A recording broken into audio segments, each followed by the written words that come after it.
What's up guys, Petko here. Welcome to the 11.05 patch in exactly 3 days from this video. Today we're going to talk about class changes, spec changes, and everything that you have to know when it comes down to 11.05 anniversary patch. Now, my apologies for the delay of the video. I have planned this for the beginning of the week, but they keep posting new changes, so I keep re-recording this. This may be the 5th time that I'm doing it. Anyway, today we're talking about everything. Class changes, as I already said, what is changing, what's happening, why are they changing it, and yeah, I hope you guys enjoy it. Anyway, let's keep on rolling. First, I'm gonna skip the details in terms of like, the events you can do in the patch. That might be a separate video. Today, I want to talk only about like the class changes. So yeah, my apologies if you're here for that. I'm gonna make a video about this in the upcoming days, if I can, obviously. But yeah. New stuff are coming out in 11.05. No new dungeons. There's a new raid, but it's like a small cosmetic raid, to honor the 20th anniversary, kind of a classic raid incoming. So, yeah. Anyway, first thing first, Death Knight. So, I have a good and a bad news for Death Knight. Okay, so they're changing how Deathbringer works here, which is gonna pretty much only affect Blood Decay and Frost Decay. But from my understanding, I've already spoken to the theory crafters. So for Frost Decay, this is gonna end up being around 8%-ish buff on single target. All of these changes here, and around 10% overall buff for Mythic Plus. I know it sounds crazy, but they are actually buffing Frost Decay, not by a bit, but quite a lot. Spoken to Biceps Pump, if you guys don't know who that is. The main theory crafter for Unholy and Frost Decay, and he's also uncertain why, but all of these changes here would pretty much warrant Frost Decay getting a buff. Okay, that is the TODR. Crazy, I know, but don't ask me. Now you're gonna see a bunch of Frost Decays in Mythic Plus. They're already the best DPS. They're gonna be even better than before. Probably it's gonna end up in S++ tier. I'm gonna update the tier list at some point too. Also, this is gonna affect Blood Decay if they're planning to play Deathbringer instead of Sanlin. Perhaps that even could be better for them too. So I'm not too certain on Blood Decay as well. Sanlin, gift to Sanlin updated. Dancing Red when it's active, you gain gift of the Sanlin with Vampiric Blood. Alright. Good. I mean, compare this to, for example, the changes to Deathbringer, yeah. Frost Arctic Assault now fires a Glacial Advance at 80% effectiveness instead of 100. Again, sure, that's a small nerf, but then in a grand scheme of things, Frost Decay is getting a massive, in my opinion, buff, and in opinion of the theory crafter, so nothing to worry about. Not a big comment from Blood Decay. Perhaps I should get back to you guys in this one. Currently, PTR servers have been down for already 2 days, so we couldn't test anything recently. This is all tested though, so yeah, I needed a bit more time for Blood Decay, but I think overall it's going to be a buff to Deathbringer. So generally buff to Blood Decay too if they decide to play Deathbringer. So yeah. Demon Hunter, unfortunately, not a lot of changes coming in for them. Havoc and Vengeance, unfortunately, I'm not gonna see much. Let me just try to see if I can do this like this. You guys, yeah, you guys can see it. So yeah, as you guys can see, barely any changes for DH, but let's just read them through. So Sigil's icon has been updated. Okay, nobody cares about cosmetic stuff. Updating whatever. Fails card. Focus Hatred now provides bonus damage beyond one target. Sure. Again, quality of life changes here. Meta now heals you for 40% of your maximum health instead of modifying your health directly. Alright, fair enough. Casting meta while demon form no longer heals you, triggers last resort, always heals you for 40% of the healing. Done. That's pretty much for Vengeance. I would say quality of life changes, but not really buffs or nerfs. And again, very minor tweak on Tails card. Other than this, there is nothing happening. I'm actually disappointed. I expected some things for like Vengeance to target their durability. Unfortunately, nothing for now. I do feel like they are quite squishy compared, for example, like Protection Warrior, Guardian Druid. Like Vengeance is like on a squishier side. Even Blood Decay, I'm gonna go Blood Decay instead of Vengeance, in my opinion, for like tankiness, etc. On behalf of Havoc, again, I'm gonna talk about every single spec that exists in the game when I update my tier list. which is going to happen probably tomorrow, probably Monday, depending on when I get my hands on the PTS servers. But to keep the ball rolling, I do believe Havoc needs more changes, especially on their damage off cooldowns. Unfortunately, nothing so far. Druid. So I think Druid saw the most changes across all classes. I'm going to give it a TLDR because look how long they are, all those changes. So pretty much Balanced Druid is getting, if anything, a small nerf in Mythic Plus. Pretty much the whole playstyle will remain relatively the same, not exactly the same. They got a lot of passive talents that will genuinely make their, I believe, Mythic Plus performance a little bit lesser than what they were in the 11.02 patch. So if you're playing Balance main, if you're playing Balance in Mythic Plus, you're still going to be good, perhaps a little bit less good than you were in the present patch. That's the whole TLDR of like everything here that has been summarized, which is like 2 pages long of changes. Speaking about Pharaoh, nothing of a significance that has been done to them, which I'm surprised. I expected Pharaoh to get buffed. Pharaoh pretty much get jack shit. That's the TLDR of Pharaoh. Guardian Druid, now there might be a new build coming in for them.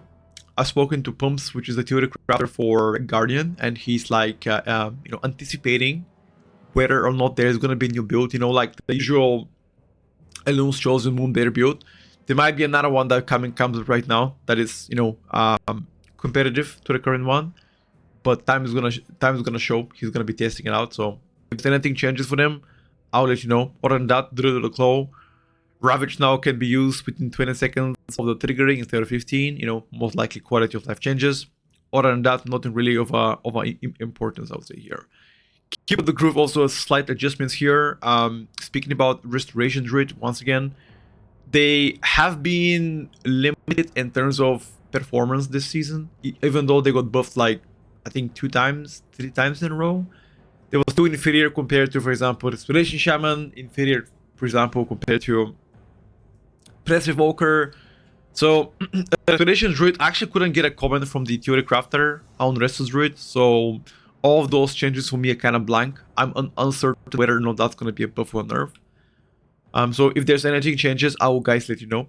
I'm due to be testing things again. I'm waiting for people to come up, so I cannot tell you if that's going to be a nerf or a buff. So yeah, my apologies for that. And again, small changes on Keep It a Groove. Perhaps now that's going to be the preferred choice, although uncertain for now, I guess, on behalf of the Restoration Druid. Monks. So sorry. Before Monks, Evokers. So Evokers are not really getting anything big. See, the TLDR here is Augmentation Evoker is still going to be a solid choice for 11.05. Once again, excuse me. Tail Swipe now is going to be a baseline ability for Evoker, which is the the knock-up effect. Previously used to be a passive for the Dractyr race, but now Dractyr is available to more. God damn, sorry guys. I think I'm getting sick. Dractyr now is available to more people or more races, so they're trying to keep the Evoker utility still strong. So yeah, Tail Swipe now is going to be a baseline for them instead of a passive, which is again not changed by anything. But yeah, other than this, there isn't really anything major coming for them. I think Dev Evoker is still going to be very strong for rating while being mediocre in Mythic Plus. Augmentation Evoker likely going to be the best Evoker spec in Mythic Plus. Maybe on par with P Evoker, but then again, a lot of caster comps love Oak Evoker, so I believe Oak Evoker is still going to be a massive choice for Mythic Plus, especially caster comp related. But yeah, other than this, there isn't really anything of a significance here. Alright, so Hunter is also one of the specs, I believe, on par with Balance Druid that got the most amount of changes coming in the 11.05, specifically complete rework on Dark Ranger. Now, Dark Ranger previously was inferior choice by a large margin, and then devs were like, okay, this sucks, let me get back to the drawing board and update it. They did update it, and unfortunately, as far as I know right now, it's still going to be inferior to Sentinel. Again, this is still due to be tested, but from my understanding so far, and speaking to people that do be to the Craft Hunter, even though Dark Ranger might have been buffed, it's still going to be Sentinel choice for M+, for the majority of the part. However, Dark Ranger might see some gameplay in raiding. So don't keep this out of the loop. So yet, this is yet to be, further talked and tested so far. As you guys can see, there's been some quality of life changes across the board. Steady Shot now generates 10 focus baseline for all specs. Improved Q Shot has been removed, kind of rip, And there's like updated animations for volley and rapid fire, which is really great for hunters. Now you can see some new visuals and stuff like this. What can I say about everything else? Hunter has been changed, which for better or worse, they needed that thing. So the problem with Hunter Mythic Plus was the lack of consistent AoE damage. I believe they were single target, as you guys can already see. The raid performance was great, like mostly pure ST. They were doing fantastic, especially on like heavy movement fights. They had no issues relating their damage, but unfortunately, the biggest flaw came from lack of damage outside of major cooldowns, and especially ramp up damage, which is pretty severely punished on like low level keys. So this is something that I've been talking for quite a while, and I wanted BM Hunter to get more overall AoE buffs so they can be on par with the rest of the specs. Gladly for 1105, they will feel better than before due to all the changes they're getting. Are they going to become top tier spec? Likely not, but a lot better than in 1102. I still think they're going to be a great candidate for rating, likely one of the best ranged, but in Mythic Plus, I still expect MM Hunters, for example, to be like to be better than BM, especially on those low to mid level keys where mobs live for like 20 to 25 seconds. I mean, MM is just monster, You open your volley, explosive shots, and everything just pretty much dies very quick. Again, half a survival hunter also got quite a bit of changes here, which are gonna end up being mostly positive, especially for like Mythic Plus as well, which is a complaint before. People were like, oh, they nerfed the survival hunter so many times in a row, now it's kind of shit. Unfortunately, I don't share that opinion. I do believe that survival, even in a present patch, is nowhere near shit, but again, not a top tier spec. The changes done to them are gonna push them a little bit ahead here, likely retain their strength in Mythic Plus, or even gonna be better than before.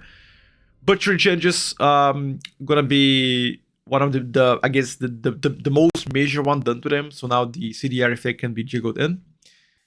What else can I say about Hunter? Hunter also received quite a bit of quality of life changes. I am uncertain if those are gonna be nerfed or buff for Hunter yet, because our time on PTR run out when those patch notes came in, so I couldn't really test everything that I wanted to be testing. So Hunter, I'm still yet to be tested things, but the TLDR here would be they're still going to be a great choice for Mythic Plus, especially on like mid to low level keys where mobs don't live long enough. Your burst oriented profile is amazing.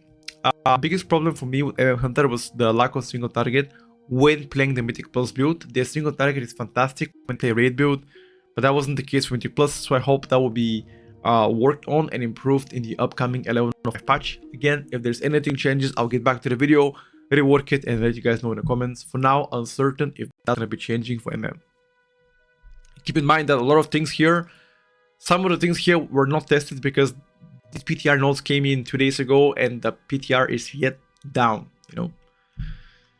Moving forward, Mage. Now, there's been a lot of changes done to Frostfire, Spellslinger, and Sun Fury. Unfortunately, there isn't really anything specifics that were majorly changed, but I'll give it the TLDR across all Mage specs right now. First, I'm gonna begin with a Frost Mage because that seems to be like the fan favorite. They're getting a small change in the rotation. Now, I spoke to the theory crafter already. He's like quite unhappy with the changes as of now speaking, because first of all, you might be getting back to frost bolting in AoE. Okay, I know that in a current build you spam Ice Lances, you spam fuck, I forgot the big cast on a Frost Mage. Fuck. It literally came out of my mind, guys. My apologies. I think it's called Ice. No, not Ice Lance. Spike. Sorry. Chat. My apologies. It's 8:30 a.m. my time. So my bad. He's still gonna be spiking. He's still gonna be using Ice Lance here and there, but I believe the playstyle is gonna go from Ice Lancing to Frost Bolting right now, at least in a current iteration, which kind of sucks. I don't think anybody likes to spam Frostbolt in Wii, but if that's the case, there's a lot of talents that buff the Frostbolt, buff the Frostbolt gameplay. So you might see that instead of Iceland spam, which was something that people complain about. So yeah, TLDR on Arcane Mage, they're getting a very minor bump in damage on single target in AoE as well. They removed double dipping. I mean, they introduced a new talent that pretty much allows them to recreate the double dip gameplay that they used to have before the change. However, that itself is not really going to work as intended as far as I know here. So I still expect Arcane to be slightly better in 11.05 than it is in 11.02. But other than that, not really any major changes coming from them. Fire Mage, again, mostly unchanged from my understanding here. There's been a lot of talks about Fire Mage recently. And if you guys have been following my tier list for a while, Fire Mage began with being the lowest DPS to getting buffed 3 times in a row and becoming, you know, one of the top ranges right now, which is kind of unfortunate to say this, but yeah, unfortunately people love Fire Mage, and Fire Mage currently it's still going to be a massive choice. And to disappoint some folks here, the Flame Strike gameplay might not be relevant in 11.05 due to you actually ooming fast when you cast, you know, a lot of Flame Strikes. And also Flame Strike has no private damage, which is pretty much something that nobody likes to spam as much. So Knight build is gonna be probably the go-to build still, which I personally enjoy the most. I think Flame Strike is awful design, but that's my opinion. Maybe you guys don't agree. So TLDR, all 3 mages pick are still going to be amazing coming in 11.05. If you're Mage main and plus a raid, you are gonna be fantastic. Moving forward, chat. I mean, look how many changes there were to like mages. Look at that shit, you know. So if I end up reading all of this, it's gonna take you 20 minutes here. So I'm trying to TLDR. Monk. Okay, so going forward with the Monk. Shadowpan received quite a bit of changes. So right now, Shadowpan will likely be the preferred. Oh, it was already the preferred choice for Monk, Windwalker Monk. It's still, I believe it's gonna be Shadowpan Monk all the way. Windwalker, unfortunately, I don't think they're getting anything majorly done to them. As you can see, some minor buffs here on Zuen and Black Kicks, but mostly currently what they're struggling with is actual AoE output. I know that the class itself is known to have amazing burst AoE damage, but in a current iteration, Monk is like better on a single target than it is on AoE, which is kind of funny because they've always been better in AoE. So wanting to make Monk, you know, be better is just pretty much buff their AoE profile damage by a significant amount so it can match the rest of the specs on AoE. That's something that I would all love to see. Unfortunately, currently they are lackluster there, and they will continue to be in 11.05. So if you're Monk main, especially with Windwalker, great single target, mediocre AoE damage, great utility, great defensiveness. That is the TLDR. Mistweaver Monk. Unfortunately for Mistweaver, actually sorry, not unfortunately, fortunately for Mistweaver, they will be a lot better in the 11.05 patch coming through, especially the Crackling Jade Light iteration. I feel like a lot of people are excited about that one. Pretty much your Crackling Jade Lighting can now do not only more damage, but it's also going to heal people around you. So that's kind of a fun you know, gameplay, or engaging gameplay as well, which is something that people have been asking for quite a long time, something new for them to come in. Other than that, I believe the Spinning Crane Kick is still going to be inferior. I feel like the damage profile there, the damage itself coming from Spinning Crane Kick is kind of mediocre. So something that people have been talking for a long time, they're trying to buff the Spinning Crane Kick by a little bit, but unfortunately Blizzard has decided not to do it. Other than that, quality of life changes. They're still gonna have a great HPS profile. They're still gonna have good damage profile as well. On top of this, utility, one of the best out there. Well, I guess the external abilities, like spells rather, I don't like them as much, because for me Cocoon is not really an amazing external utility. Just gives you only absorb, and that's pretty much it. No DR or whatever. So I don't really like that part. But other than this, I think Mistweaver is just pretty much gonna remain largely the same, I would say, with a small dashes of being better on the specific details of them. So TLDR, roughly the same, but slightly better. You know, all maybe just slightly better. Paladin.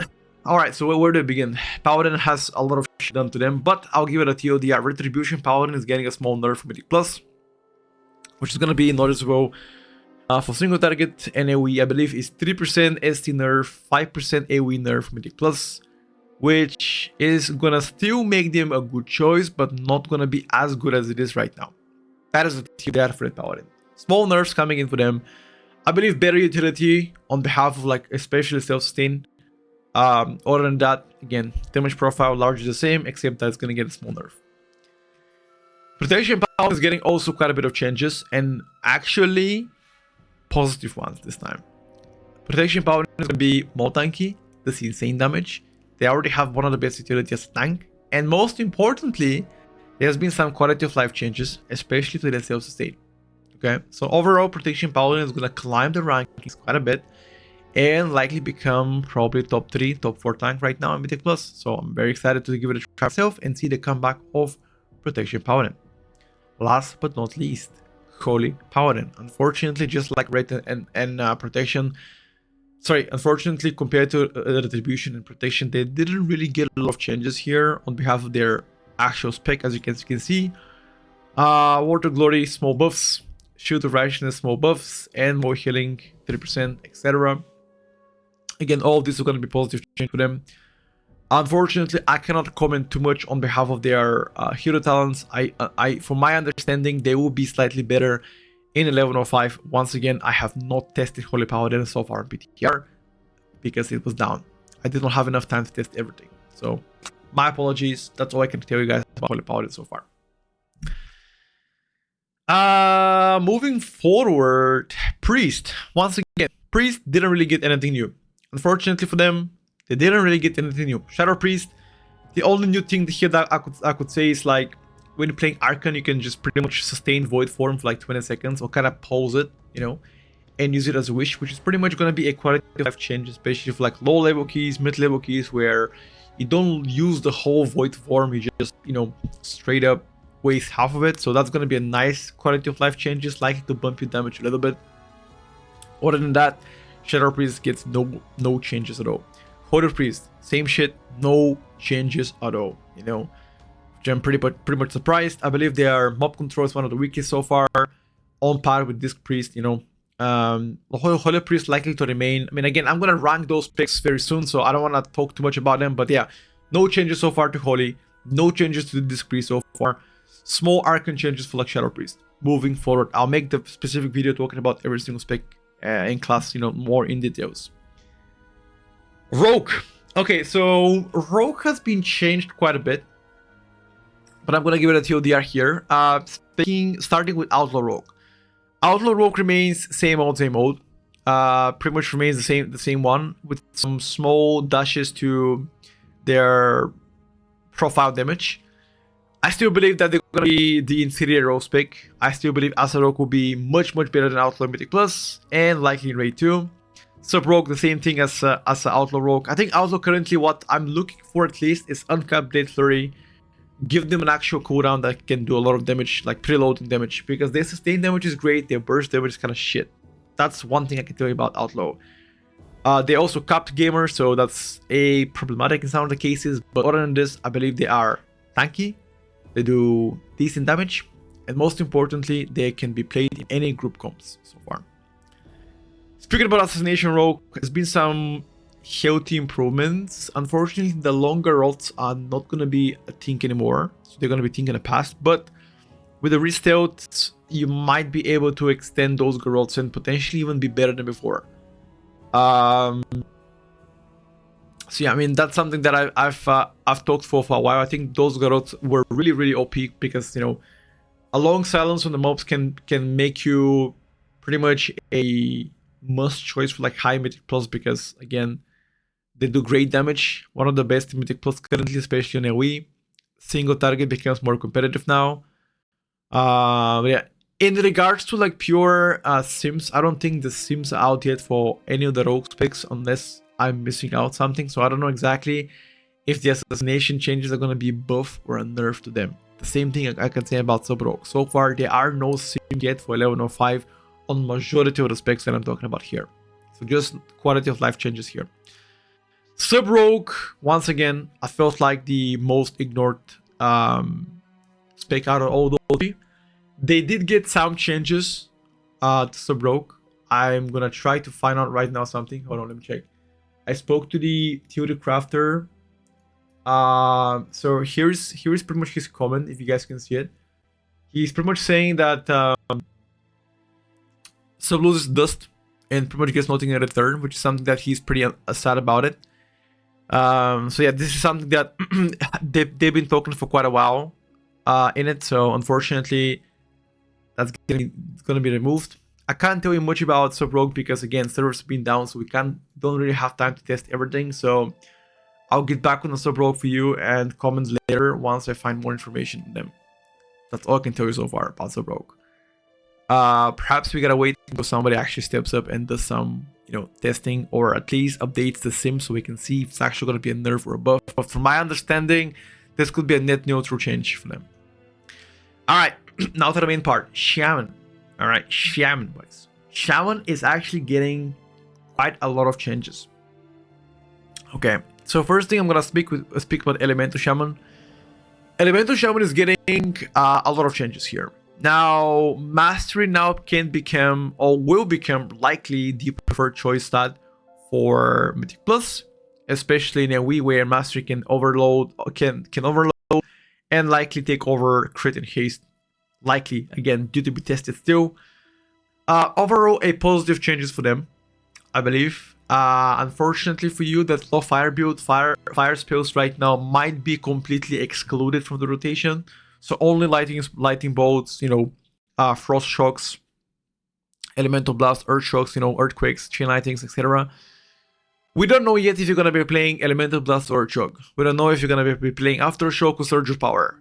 They're still to be tested, but they're trying to push the Ice Fury gameplay right now. I guess the most significant change for Elemental Shaman here was the Surge of Power change. So right now it's going to overload only once instead of twice, which could be problematic. Also Ice Fury right now is going to hit 4 additional targets, which is kind of neat, It's going to do more damage than before, which is something that you can consider by taking them. Ascendance has a new form. Ascendance got completely reworked, by the way. So if people have not seen it before, while Ascended, Elemental Overload damage is increased by 150%, and spells affected by Master Elemental Overload causes 1 additional Elemental Overload. Okay. However, Ascendance no longer increases the critical strike chance of Lava Burst, and replaces Chain Lightning with Lava Beam, or removes cooldown Lava Burst. Pretty much Lava Beam does not exist anymore, so that's about it. Ascendance can be played with Lightning build and Fire build right now. Although Fire build is so bad that nobody even touches that shit. I know people see, for example, 8% reduced damage, etc. But then again, all of these buffs here will pretty much offset the small nerfs, I believe. Elemental Shaman is going to be likely a better version of them coming in 11.05. So no sweat here. Other than that, here has been all quality of life changes. Elemental becomes shorter duration right now. It's going to be 20 seconds. The haste stacks are going to ramp faster. Sorry, instead of getting cast reduction on Chain Lightning, Lightning Bolt, I'm now going to be getting haste on the stacks 4 times, which is actually pretty good for low level keys where you don't have much time to stack up your elemental. So that's going to be, in my opinion, better. Deary also got a rework. Now it can proc from Elemental Blast, Earth Shock, and Earthquake, which is again great. Used to proc only from Lava Burst, so now you can play DRE with Lightning build. I know, crazy. Flash of Lightning also got rework. Unfortunately, it is not going to give CDR to your defensive anymore, your AG, or any other nature spells you guys have been using so far, which is kind of sad, Other than that, everything here else is kind of meh. Yeah, Skybreaker got removed as well. Yay. So now you don't play LMT anymore. Yay. Anyway, moving forward, Enhance. Enhance has seen a shit ton of changes too. Now, the deity of Enhance was recently nerfed, but everything else here that you guys see on your screen is going to end up being a buff to Enhance. Enhance is already in an amazing choice in Mythic Plus in rating. Well, they'll be even better for 11.05. However, a lot of bugs have been surrounding Enhance that artificially inflate their damage. So don't be too keen on here to judge. Okay, so they might be getting a nerf in the upcoming days here. Okay, so don't judge too harsh. But in my opinion, Enhanced currently is getting absolutely turbo juiced in for 11.05 and likely take over Mythic Plus if they are released in the current iteration. Likely one of the best melees so far. Restoration Shaman also gets some nice quality of life changes. I believe they're going to be getting now better at mana juggling, because I know that mana was a huge problem coming in for raiding. So now they're going to try to adjust their mana expenditure and likely make them a better mana spender, like, you know, be more self-sufficient in that kind of regard. But if that now is going to have much better front load healing, which is, you know, the initial tick would be better, which is obviously a positive thing. Other than that, I still believe Restoration Shaman to remain one of the strongest, if not the strongest, healing spec in the 11.05 across all healing specs. Again, not much changes for lock, unfortunately. Affliction lock and, you know, demonology lock pretty much not even touched at all, so kind of unfortunate. So they're removing the stackable proc of Diabolist at the beginning of the dungeon, which pretty much gonna affect the first pack for Demon Locks. Unfortunately, not gonna be able to pre-stack before the dungeon. Now it's gonna be removed, you know. What I'm talking about here is the cycle of the Diabolic Ritual. So in terms of the destruction, again, there's been some changes here, but here's what the developers say. We're adjusting the Diabolical Ritual to avoid a situation where constant casting Rain of Fire due to its instant cast time provides the best output for our Diabolist. To avoid adding to the Diabolist Ritual already lengthy tooltip, we are adding functional to Touch of Rankara to add further value of casting Chaos Bolt so that its cast time doesn't hinder its usefulness to Diabolist Warlocks. So pretty much they're trying to move away from like only casting Rain of Fire and focusing more on like Chaos Bolting, which again, I like the Rain of Fire playstyle anyway because it's just pretty much easy as fuck and it does a lot of damage. Again, Rain of Fire is still to be expected to be casted in AoE likely, but yeah. What else can I say about this lock? I feel like Affliction lock is in a great position. Nice AoE damage, good prior damage when doing AoE as well. Single target could be better, but you know, it is what it is at the end of the day. Demonologist, I think Demo is on par with Affli or close to on par with Affli. I think they're gonna be a great choice for 11.05 still, so don't be discouraged of playing both. Destro is gonna be okay too, like mid-tier I would say for Destro lock. If you play high keys, probably get into above mid-tier, maybe like A-tier for high keys. Last but not least, chat, Warrior. So Thunderous Roar is now gonna be getting a capped, which pretty much means a reduced damage of Thunderous Roar, which is gonna affect pretty much all specs here for Warrior. So that's gonna be a nerf to Protection Warrior damage from Thunderous Roar, but it is what it is. So Prot Warrior itself doesn't really get anything, absolutely nothing so far. They're still gonna remain one of the best Mythic Plus. Great damage, good self-sustain. Utility is pretty much shit, but other than that, everything else is fantastic. Again, Battle Shout can be useful if you play with a full melee. Rogue enhance Frost Decay, the infamous triple DPS setup with Protection Warrior is still gonna remain one of the best choices for Mythic Plus. Other than this, Fury and Arms are getting very, very small adjustments on behalf of the damage profile. Again, they're trying to balance here Slayer. Other than that, what else can I say? Raging Blow damage increase, Bloodthirst damage increase here. So yeah, Fury is getting some love, but unfortunately Odin Fury is also going to be getting capped to 5 targets, just like Thunderous Roar. So the big burst of Thunderous Roar and Odin Fury frontal damage of Fury will now be slightly worse. Anyway guys, I can stay here and talk all day. I try to give you a TLDR version of all the specs in 30 minutes because again, this is going to take probably 2 hours if I have to go deeper on every single spec. But then again, I'm making a designated tier list update coming in the few days, talking about all the specs ranked in Mythic Plus and giving you my, you know, my go-to pretty much choices of why X, Y, Z has been ranked there. Okay. So once again, thank you for watching, guys. I'll see you on stream. Peace out. Have a good day. And yeah, goodbye.